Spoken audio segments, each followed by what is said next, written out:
Merong mga zodiac sign na swerte para sa buwan na ito, meron din namang kinakailangang mag-ingat or magdahan-dahan at meron ding swerte ngunit may kinakailangan kayong pag-ingatan dahil dito magmumula ang posibleng kamalasan ninyo. Ito po ay gabay kapalaran para sa 12 zodiac sign po ngayong October. Pwede ninyong ibase yung mga gagawin ninyo sa kung ano ang kalagayan ng inyong zodiac sign. Para po maiwasan or malis kung ano man yung mga inauspicious energies na pwedeng maidulot sa inyo, lalo na kung kabilang yung mga zodiac sign ninyo sa mga tinatamaan ng inauspicious flying star. Kung mahilig ka sa ganitong mga video, huwag kalimutang mag-like, mag-subscribe, at i-share mo na rin para malaman ng iba ang kanilang mga swerte sa buhay.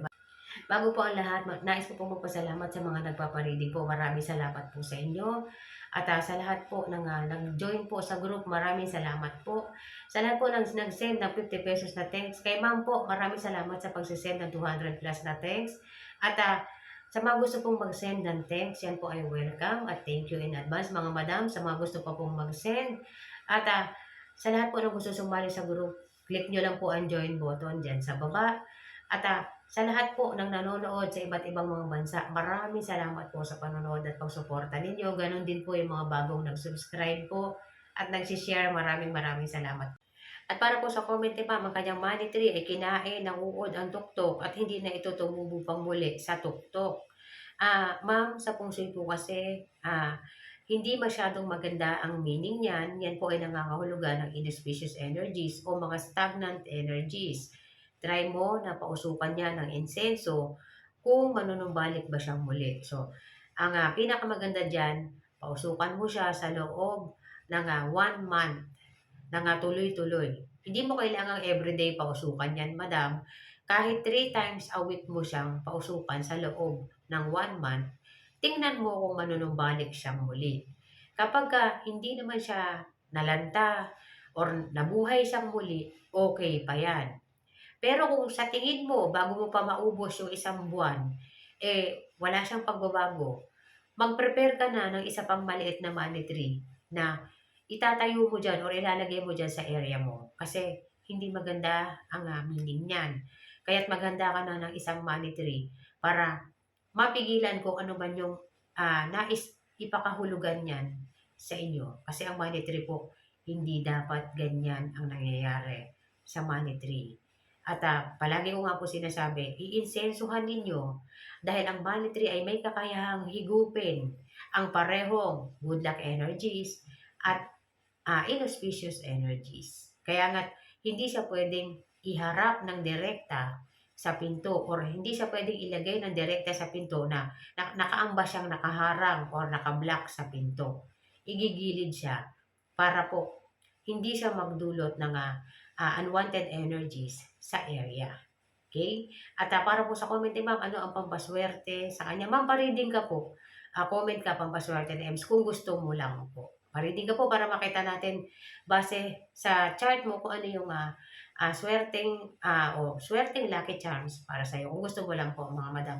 At yung nagko-comment po na ramdam nila kung ano man yung pinag-uusapan natin. From Japan, si Ma'am, maraming salamat po. Sa lahat po ng nagko-comment na nakikita nila yung resulta ng ginagawa nila. Maraming salamat po sa comment ninyo. Pero mga madam, talaga namang makikita ninyo yung epekto niyan kung talagang tama or nasusunod ninyo yung eksaktong area ng pagkakalagay. At yung intention po, mahalaga yun. Kasi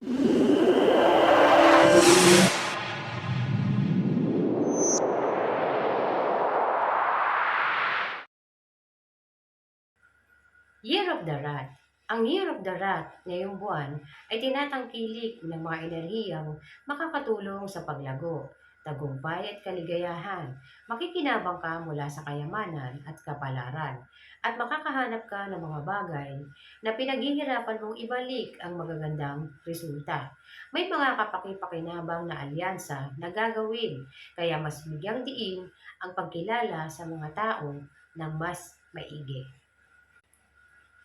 Year of the Ox, maswerteng buwan para sa Ox.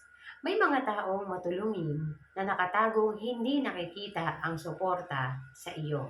Magbubukas sa mga pinto sa tagumpay, may mga impluwensyang kaalyado na makakatulong sa iyo na umangat ng mas mataas o magbibigay siya ng payo sa iyo para sa anumang hinahangad. Huwag kang mahiyang makipag-ugnayan sa mga hinahangaan mo. Ang isang stroke ng windfall ay maaaring makuha at mapapalakas nito ang iyong pananalapi. Ang ox ay isa sa pinakamaswerte ngayong buwan ng October. Year of the Tiger, kabilang ka rin sa mga masuswerte. Ang buwang ito ay nagdudulot ng mas malinaw na enerhiya para sa ipinanganak sa taon ng Tiger, kasama ang mga tamang tao na nagpapakita upang sumuporta sa iyong mga plano. Ang swerte at kayamanan ay bumubuti at ang mga pagkakataon para sa pag-unlad ay naroroon na. Ginagawa itong isang mahusay na oras upang gumawa ng inisyatiba sa trabaho o maglungsad ng mga bagong pakikipagsapalaran. Posible ang mga windfall at maaaring pumasok ang mga benefactor para gabayan ka o buksan ang mga bagong pinto para sa iyo. Ang Tiger po ay isa sa mga maswerteng zodiac sign ngayong October. Year of the Rabbit. Ang Year of the Rabbit ay mayroong masiglang buwan. Ang iyong enerhiya ay nakahanay na at ang proyektong iyong pinangangalagaan ay nahuhulog ng maayos habang ang mga bagong inisyatiba ay nagsisimula na. Magugulat ka dahil madadalian ka sa anumang mga iaatang sa iyo. Ngayon ang oras upang itali ang maraming pagkakataon at maaari kang maglunsad ng mga bagong pakikipagsapalaran. Ang mga posisyon ay maaaring makuha mo at ang mga pinuno ay maaaring magbigay ng inspirasyon sa iyo para sa iyong pagtatagumpay. Year of the Dragon. Ang dragon ay kinakailangang mag-ingat sa kalusugan at kaligtasan. Ang pagbaba ng enerhiya ay maaaring magpakita bilang pagkapagod o maliit na pagkakasakit o ang kahit na ang maliit na aksidente o pinsala. Kung ipipilit mo ang iyong sarili ng labis, maghintay sa mga bagong plano at ilaan ang panahong ito para sa pagpapahinga. Bumugol ng oras para sa pagrerepaso kung gaano nakalayo ang iyong narating at ayusin ang mga plano para sa natitirang bahagi ng taon. Ngayong buwan ng October, kinakailangang maghinay-hinay ang dragon dahil maaaring tamaan ito ng illness energies. Year of the Snake. Ang Year of the Snake po ay kinakailangang mag-ingat dahil tinatamaan ito ng illness star ngayong buwan. Kinakailangan pong magpahinga kapag nakaramdam ng pagkakapagod dahil maaaring mauwi ito sa matinding pagkakasakit. Iwasan mo ang mga matataong lugar dahil maaari kang magkaroon ng iba't ibang impeksyon mula dito. Ngunit kahit na bumababa ang iyong enerhiya, namumulaklak ang swerte sa relasyon. Ang mga kaibigan, kasamahan at mga nagmamahal sa buhay ay nagtitipon-tipon sa iyong tabi at nag-aalok ng suporta kapag kailangan mo ito. Ikaw po ay binibisita ng illness star at ito ang magdudulot sa iyo ng inauspicious energies ngayong buwan. Kaya't maghinay-hinay sa lahat ng gagawin.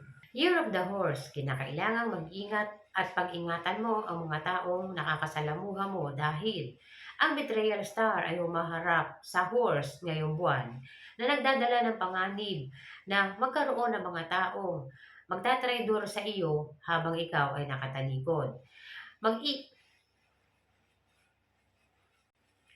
Year of the Horse. Ang betrayal star ay humaharap sa Year of the Horse ngayong taon. Mag-ingat ka sa mga taong bago mo pa lamang na nakilala at maging vigilant ka sa lahat ng pagdedesisyon at pagkilos na gagawin mo. Mas maigi na maging maingat sa lahat ng bagay dahil maaaring magdulot ito sa iyo ng hindi maganda ngayong buwan ng October. Year of the Goat o Year of the Sheep. Ang Prosperity Star ay bumibisita sa iyong sektor ngayong buwan. Madaling darating ang pagkilala na magbibigay daan para sa mga promosyon o bonus. o parangal sa pagganap. Ang pakikitungo sa negosyo ay magdudulot ng kapaki-pakinabang na pagkakataon habang ang mga sorpresang windfall ay maaaring mapalakas ang iyong pananalapi. Ang swerte ng pag-ibig ay kumikinang din, kaya't maganda ang buwan ng October sa mga nagnanais din na magpakasal. Year of the Monkey, isang pambihirang mapalad na panahon para sa mga monkey. May mga kasaganahan na swerte na nagniningning ng malakas sa bawat aspeto ng iyong buhay. Ang mga mapagkukunan ng suporta at pagkakataon ay dumaloy ng mas madali na nagbibigay sa iyo ng momentum na sumulong ng may kumpiyansa. Sa trabaho, mapapansin ang iyong mga pagsisikap na nagbibigay daan para sa mga promosyon at mga bagong responsibilidad.